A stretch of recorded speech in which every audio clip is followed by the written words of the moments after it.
Welcome to another commentary done by Diggity. Upper right-hand corner, we got Bugg starting as the blue Protoss. Bottom right-hand corner, we got Kiko starting as the red Terran. This is on Vermeer, and it is BSL 18 Hasuleague.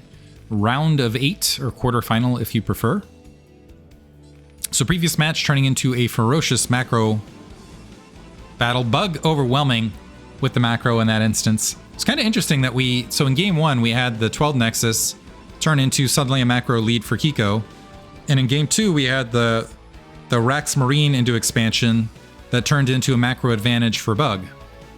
Somehow, at the end of everything. I think a big key moment was the move up to 6 factory for Kiko. And then the Reavers managing to find their way and find pay dirt, both in the natural and the main. Really set Kiko back, and Bugg's economy just sailed from there. Quite literally, I would say, it took flight. It took flight from there. If you saw the game, you'd get that joke. For everybody else, go back and watch the previous game, I guess, or at least portions of it. I would be interested. So we know we got a match thus far. So 1 game apiece. Both players showing that they're capable of drawing blood from one another. We see no movement to drop a gateway, so I'm wondering if this is going to be a return to the 12 Nexus for Bugg, upper right. Barracks building for Kiko in the meantime. He didn't go for a front door seal on the ramp or build it. Well, he's built it a little bit toward... For some reason, I'm like, it's down here from previous map. No, it's up there. It's Vermeer. Refinery dropping, so it looks like it is likely going to be a factory first build. I presume 3 Marine into factory, and we do in fact have the 12 Nexus upper right-hand corner. Not cross spawn. It is a large map, however. Kiko is going to get first scout, so he's going to have options as far as how he wants to deal with this. In my opinion, this is one thing I enjoy watching Artosis. He executes really good quick timings against this, oftentimes with groups of Marines and SCVs flooding in at various stages depending on when he catches it. I kind of like that response rather than just kind of the passive macro response to it. Seeing a single gateway. Ooh, this is the probe that was meant to build that second gateway. Was blockaded for quite some time, so that's going to be an additional, and that could be a difference, an additional 5 seconds. First factory being built. We do have a single SCV and gas. Marine on the low ground, and so after the 3rd Marine's queued up, that will kind of be our indicator as far as what Kiko decides to do. It looks like it is not going to be a double factory response because it looks like there's only that single Marine and gas, but I could see an off-timing Marine flood, and we have 2 Marines making the way up. Cybernetics core not yet finished, and no Zealot produced, so it would, depending on the timing of this could be big. So we got a lot of, so 3rd Marine staggering, 8 SCV pulling off the line, so we got 9 SCV total out on the front, 2 Zealots being constructed, but 2 Marines already there. Cross map scout from Bugg to just see what's going on. The factory a little bit delayed in getting that Vulture to provide some support. And there's that bunker being produced. And the rest of the SCVs, some of them with minerals in hand to try to defend. Not able to create the blockade they needed. Well, repositioning. Those Marines look like they're blocked into the wall. There's still a Marine in position to get into that bunker. The probes of a lot of them have been taken out, and it looks like that bunker is up. An SCV managed to get in, but not the Marines as of yet. Good blockade otherwise. Part of the problem was with that pylon down to the lower position, you can't get the Marine that's targeting the pylon to attack the Nexus instead. But it looks like Kiko executing pretty well is going to be able to defend this. Citadel of a Dune dropping in response from Bugg, so Bugg wanting to go for a DT play, but an SCV attempting to blockade the ramp. It looks like that woke up Bugg to go like, whoops, actually I do need to block this. 4 Marines still trying to shove their way up. A Dragoon is here to attack from the high ground. The Marines don't want to encroach too far up. But also that pylon, basically a bonus. And you can see Bugg's economy is taking a massive hit as a result. Massive hit. Mines are upgrading behind this. Bugg is actually in the red. And some well-placed mines, 1 on the Nexus line, 2nd on the forward line could be very important. Vulture getting free hits. Kiko, I like that. Doing what he can with what he's got. Recognizing he still has an advantage here on the low ground. Templar Archives being built. I think the lack of additional Dragoons has to be an indicator to Kiko that this is in fact a Vulture follow-up. And I think knowing that the Dragoons have not... basically that the Dragoons are not present and that bit of information has been spotted, I have to presume that there's going to be a robotics facility in follow-up. And we'll see if Kiko anticipates this, but Kiko has to think, okay, this is DT follow-up. And we'll see if we see a robo on top of this. We have at least the 2 Dark Templar. There's the mines. Oh, I don't like that mine placement, to be honest. A bit of a mine to the north. We actually have an open lane for the Dark Templar now, and a siege tank moving its way up. So a bit of a mistake there from Kiko. He's getting a command center up on the high ground just to play it safe. He's had Kiko, honestly, maybe if he loses all this to the Dark Templar, he's only got himself to blame. He saw a complete lack of Dragoon presence. So he had to know that gas was going somewhere. Are the Dark Templar going to break up to... Okay, now they've been... Yeah. And did Kiko spot it? So there's the lane making the way across. Or do we have any sort of front door seal? No front door seal. Oh, man. Kiko. That's got to be frustrating as far as a turnaround. But Kiko now jumping in, finding the 2 Zealots and the Dragoon. Wants to go for the kill, but unfortunately, he still has no detection. And this is Dark Templar spawning. So I'm not sure what he's thinking there. Not a full front door seal right there. He did have some mines in the way. But now, yeah, SCV Death City. Oh my goodness. And these Dark Templar have got to feel great about themselves. Now a complete reversal of fortune. And with that reverse Uno card of a play, you got to split up Dark Templar. Don't run into that mine concurrently. Now all of a sudden Bugg has taken the supply lead, is going to be able to get a Nexus and a bunch. So grabbing that Nexus, I'm not saying this is a Nexus. You might be able to get a command center kill. Certainly going to get some supply depots. A turret's being built here at the low ground. Let's see if there's a turret built. Kiko dropping. He's going to have to mine out of his natural for the time being. But there's still a lot of exposed territory, and that's putting Bugg right back in this match. All of a sudden, he's got a supply lead. So lost everything. Missed swacking that mine, so it does take another hit to the face right there. Single Vulture out on the map. Otherwise, do we have more Dark Templar? More Dark Templar making the way forward. Getting take care. I gotta say, Bugg's Dark Templar seem particularly magnetic when it comes to the spider mines. Like there's something about them that they just really attract that spider mine damage. So we'll see if Kiko can find his way back into this. We know he is one of those guys who's gonna fight to the last man per last match. And I kind of like that in tournament conditions. Additional Dark Templar gets cleared out. That opens up the second base. So Kiko actually, if he can get producing rapidly, might be able to saturate two bases quickly. Bugg, with a degree of map control, can go ahead and grab an additional base. Is going to get that machine shop as well. That missile turret going to get built. Oh, nope, going to go for the comsat station in the main. And has also snuck a worker here bottom left. So after economic blows both directions, is he going to survive? No. Hero Vulture takes out the... Ooh, but that command center's burning. Is Kiko going to realize it? That's the next question. So both players licking their wounds. At the end of this, Bugg with double the worker count. And up a little bit of supply. And he's also got a shuttle out. And he's going for that shuttle speed. And he's got that wild card of a worker here bottom left. I don't know whether he's going to drop that or next. It's kind of bugged, so it's hard to tell sometimes. Comsat station getting rebuilt, but it looks like Kiko not noticing that machine shop burning. And so is going to get another siege tank out, but it's going to be an additional delay.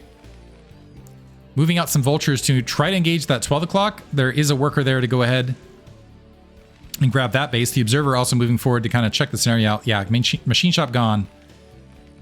Which has got to be frustrating. It's there's already an economic problem. Times were already rough for the Terrans.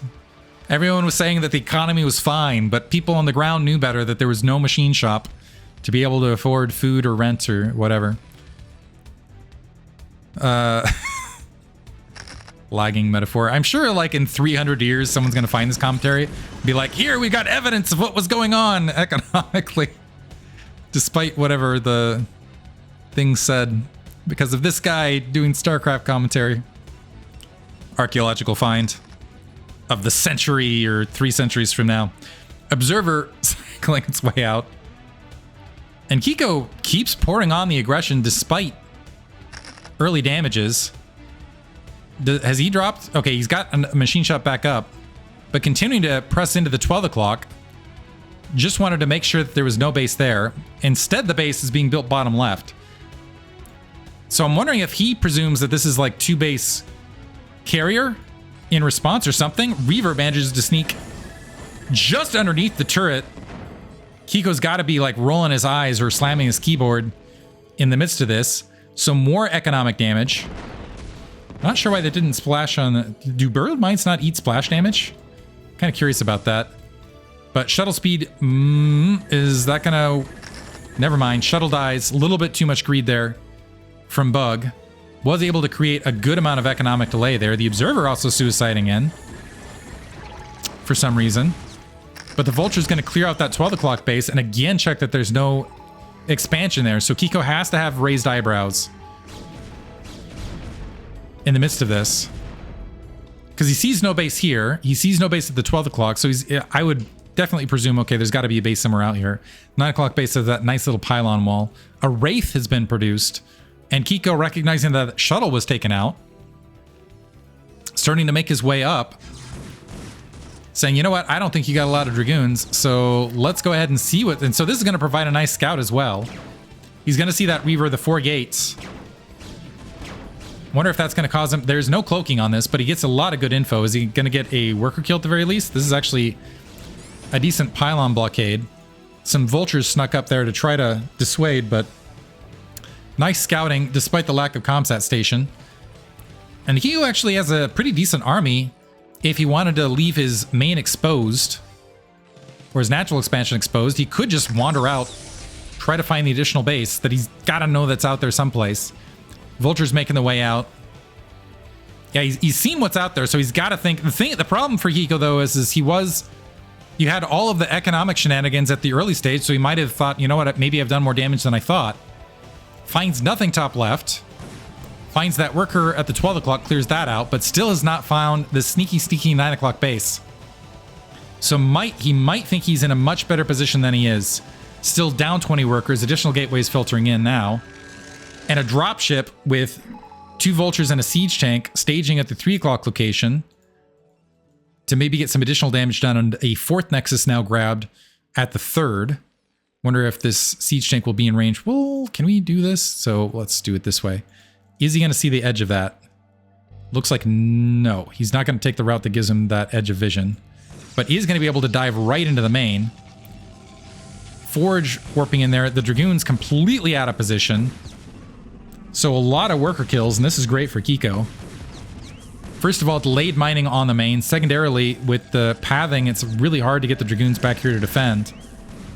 Where'd the siege tank go? Looks like there's another press in here. It looks like the siege tank is sitting outside that natural expansion. Maybe going to get some damage right there. And you can see how hard it is for these Dragoons to make their way up and engage this.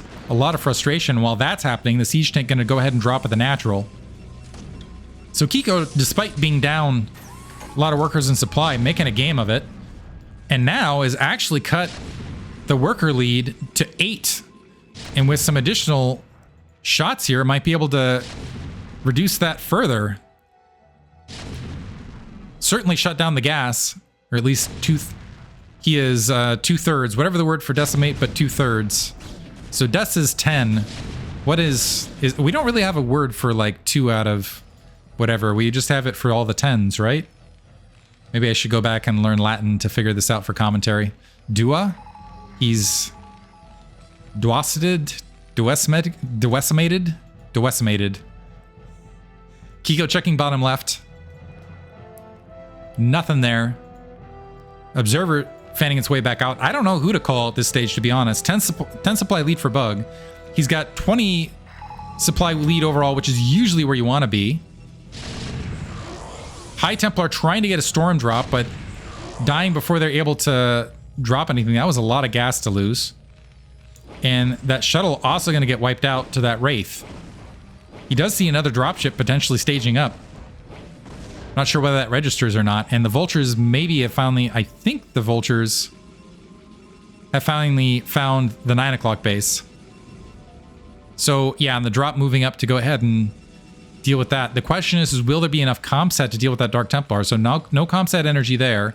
We do have 50 there. So one solid comsat and the 9 o'clock base could collapse. Some Dragoons already starting to shuffle that direction. Vultures might get some mines planted between point A, point B. The Dark Templar running forward, waiting for the comsat. There's the comsat. Does the Dark Templar... Is there another Dark Templar queued up? Nice little bit of micro there. Dark Templar gets the siege tank. Big win. And the Dragoons look like they're going to be able to fight their way through that minefield. And mostly mitigate their losses. And clear it out. So 9 o'clock base holds. It's still alive. Kiko now knows about it, though. And Kiko doesn't like bases being alive out in the field. Bugg. Big supply lead all of a sudden. Nice surge of supply. It looks like he's got a Arbiter queued up. Kiko going to go ahead and grab a third base. He has... I'm looking... So he's got one armory up. I do not believe he has a second armory. And he did do a lot with just one armory the previous matches. Moving out with a dropship. Usually dropship sort of tech can cut into that a bit. The Dragoons look like they might be in position to take out that dropship. Oh, that one was duessated as well. Stop saying that just because it just does not roll off the tongue at all. Kind of a measly 6 gateways, though, of production. So Bugg really on top of the macro. Observer finds that 3 o'clock base in production, which should be a cue for Bugg to go ahead, knowing Bugg, to grab 3 or more Nexus in response.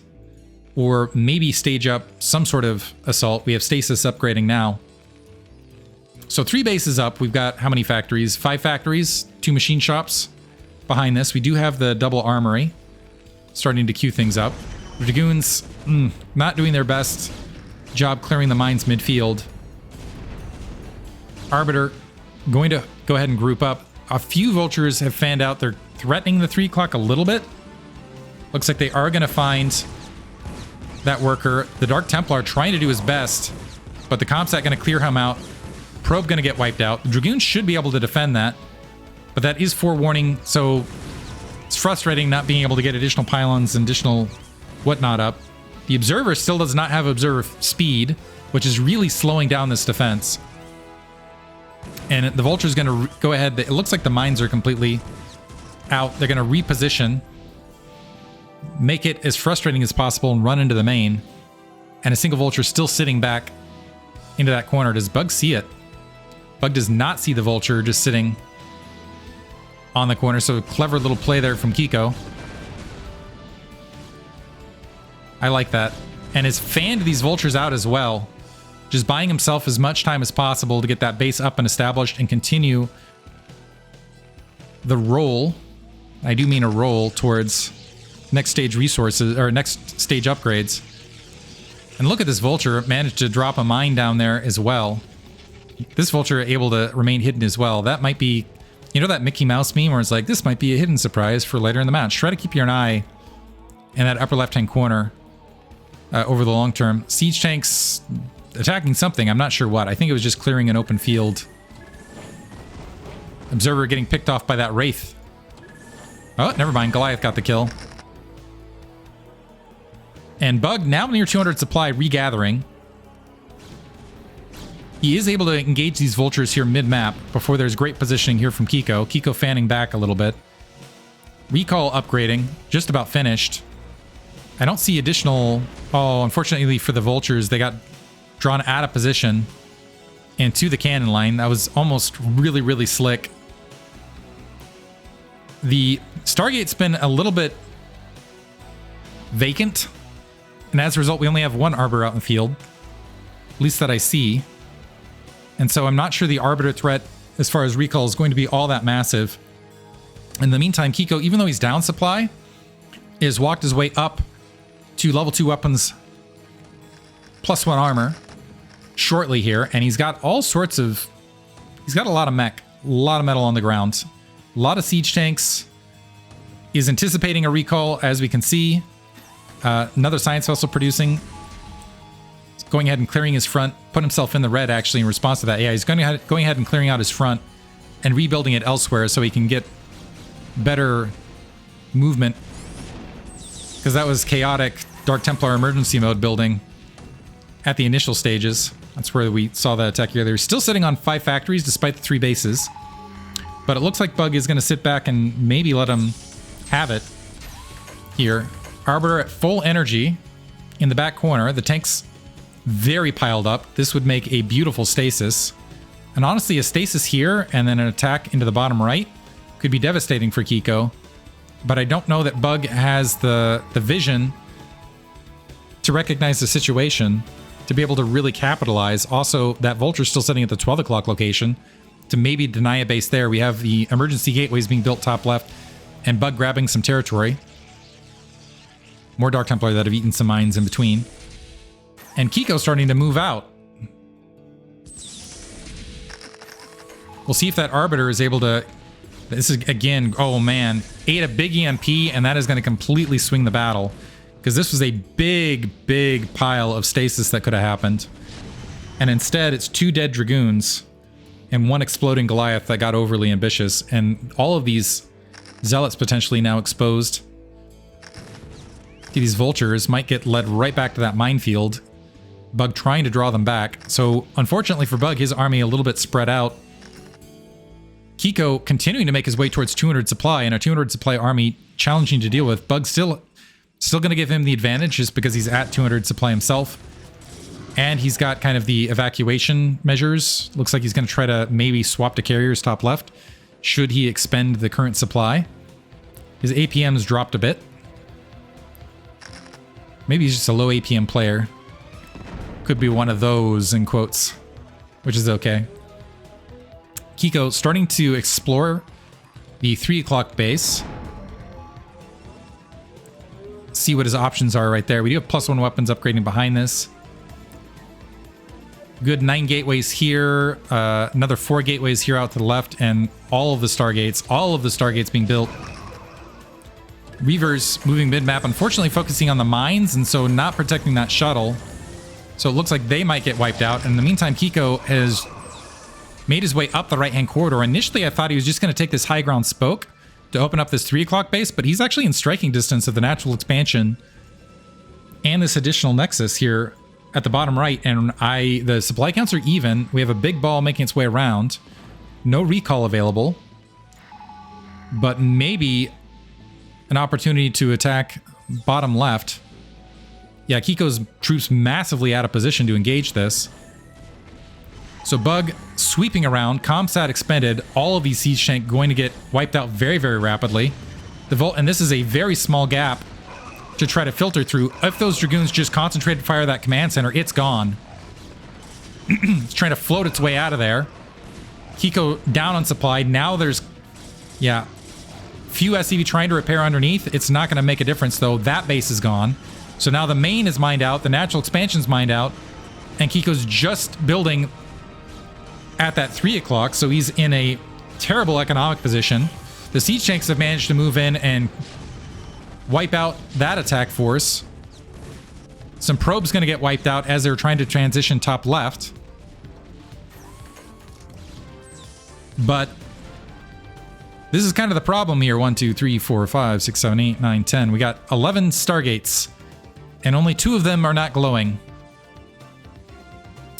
And Kiko needs to find out about that immediately and then attack top left. One problem for Bugg in the space of this, though, is this is a lot of supply that's locked up in things not on the ground right this second. Troops continuing to barrel in. Kiko wants to go ahead and get rid of them so he can just re-grab that territory. Some cannons morphing into the 12 o'clock. Still haven't taken care of that Vulture. Zealot's chasing what remains. And finally, some workers able to make their way top left. Yeah, just 2 Stargates that are not... You can see where the F key was. It's like right about here, and so it's missing these 2 Stargates in that field of vision. Comsat dropped, I'm not sure where. But Kiko just scraping by as far as the minerals go. He's kind of out. He's the guy begging for slivers of blue mineral out on the corner side. Is like, just another hit. A little bit more resources, please. The carriers making the way across might be able to save this. If they get there in sufficient time, they will. 3 siege tanks being left to try to rapidly take that Nexus down, recognizing that the carriers are going to pile drive everything that's left behind. Dark Templar bottom left. The probe gets taken out. This is going to be an interesting fight. SCV gets wiped out, so the turret doesn't finish. But now the Goliath able to buy a little bit of time. Siege tank still trying to attack that Nexus. Looks like it's cleared out some pylons instead. And now the carrier is moving back out. Kiko preemptively evacuating this 3 o'clock, recognizing he doesn't have the Goliaths to defend this. At some point, the Vulture died 12 o'clock. Lived a long time. Some Dragoons walking their way bottom left to try to clear out that Goliath. It's going to get wiped out. More glowing Stargates here top left. Whole bunch of High Templar and additional carriers. And honestly, this should be GG right here from Kiko, losing this 3 o'clock command center and having to distance mine. A recompleted command center right there. But it's not going to stand for very long. We got some Goliaths, but we got so many carriers. In the meantime, Kiko's managed to sneak out, and it looks like he's going to finally take out that base that is nearly out of resources at the 9 o'clock, so kind of a Pyrrhic victory right there. Dark Templar and Mind Drags going to clear out some siege tanks that were trying to touch top left. There's a lot of carriers and Psystorm that are going to be built there, and there's GG from Kiko. So Bugg going to go up 2-1 over Kiko, and we've had some fun matches thus far, I gotta say. I hope you guys enjoyed it. Thank you for listening.